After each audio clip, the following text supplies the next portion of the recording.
नमस्कार, आदाब। आप सभी का स्वागत है CIB इंडिया न्यूज पर। आइए शुरू करते हैं खबरों का सिलसिला। खबर आजमगढ़ जिले से है, जहां पर आज जिलाधिकारी आजमगढ़ और एयरपोर्ट विस्तारीकरण के विरोध में बैठे किसानों महिलाओं से तीसरी बार की बातचीत भी बगैर किसी नतीजे के समाप्त हो गई। बता दें कि आज सुबह से ही ग्रामीण अंबेडकर पार्क में पहुंचने लगे। फिर तय समय पर जिलाधिकारी और एडीएम प्रशासन से किसानों और किसान नेताओं की बातचीत शुरू हुई।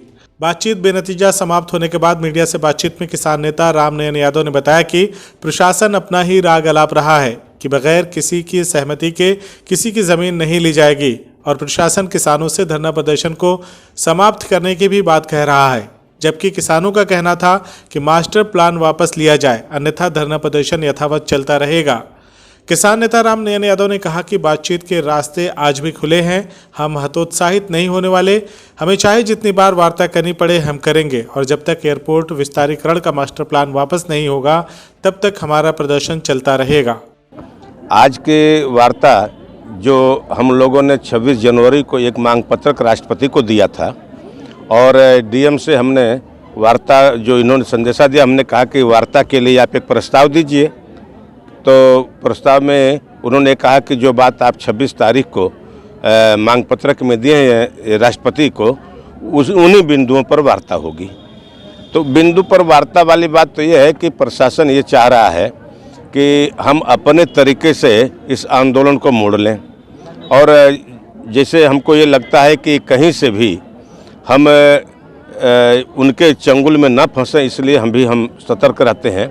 हम धरना स्थगित कर दें और कल को ये लोग अपना कार्य शुरू कर दें तो हमारा तो मामला गड़बड़ हो जाएगा। हम इस पर कहे कि हमको जो शासनादेश है उसकी एक कॉपी उपलब्ध करा दीजिए, हम आंदोलन समाप्त कर देते हैं।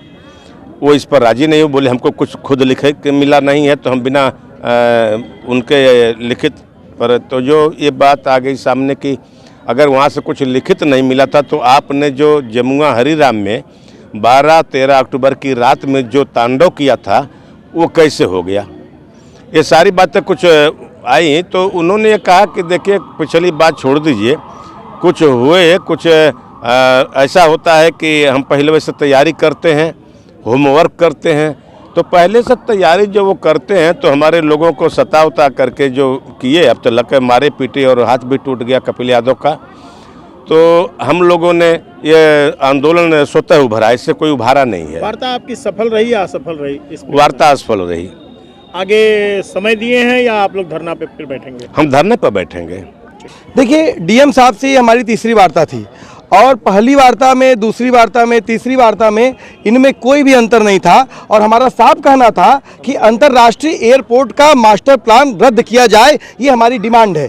लेकिन डीएम साहब लगातार इस बात को लेकर कह रहे हैं कि सहमति है, हम कह रहे हैं कि शासन के पास जो विचाराधीन प्रोजेक्ट है उसको वापस ले लें। ये कह रहे हैं कि नहीं, ये अधिकार आपके पास नहीं है, ये अधिकार ग्राम सभाओं के पास में है और ग्राम सभाएँ ये तय कर सकती हैं कि वो प्रोजेक्ट उनके गाँव में रहेगा कि नहीं रहेगा। और मंदुरी पूरा इलाका जो है अंतर्राष्ट्रीय एयरपोर्ट के मास्टर प्लान को रद्द करने की बात कर रहा है, लेकिन डीएम साहब इस बात को मान नहीं रहे हैं। दूसरा कि अगर आपने शासन को हमारी बात को लिखकर भेजना चाहिए कि ये मास्टर प्लान को रद्द करने की मांग कर रहे हैं, लेकिन ये लगातार नहीं भेज रहे हैं। मतलब कि आप झूठा आश्वासन देना चाहते हैं, बस आप लगातार वार्ता से हमको थकाना चाहते हैं। लेकिन मैं साफ कह देना चाहता हूं कि आज 113 दिन है, खिरियाबाग आंदोलन तब ठंडी में भी चला, जब भी भीषण कोहरा पड़ रहा था, शीतलहरी थी, तब भी हम नहीं हुए। 22 से अधिक किसानों की जमीन जाने के सदमे से मृत्यु हो चुकी है। लेकिन जिलाधिकारी आजमगढ़ को या फिर योगी जी को, मोदी जी को इस बात को समझ में नहीं आता है कि आप किसानों की लाश पे क्यों इंटरनेशनल एयरपोर्ट बनाना चाहते हैं। और जब इंटरनेशनल एयरपोर्ट का जब यहाँ पर बात हो रही है तो हमको अडानी को नहीं भूलना चाहिए। आज अडानी का भ्रष्टाचार पूरी दुनिया के सामने आ चुका है और अभी योगी जी मुंबई गए थे और वहाँ पर जा करके उन्होंने अडानी अंबानी जैसे ग्रुप्स से मुलाकात की थी। 10, 11, 12 में इन्वेस्टर समिट होने वाली है। हम जानते हैं कि हमारी जमीनें छीन करके अडानी अंबानी जैसे पूंजीपतियों को दे दी जाएगी। ये आजमगढ़ के किसान, खिरियाबाग के किसानों ने तय किया है कि हम नहीं देंगे। अंतर्राष्ट्रीय एयरपोर्ट का जब तक मास्टर प्लान रद्द नहीं होता है तब तक हम इस जंग को लड़ेंगे।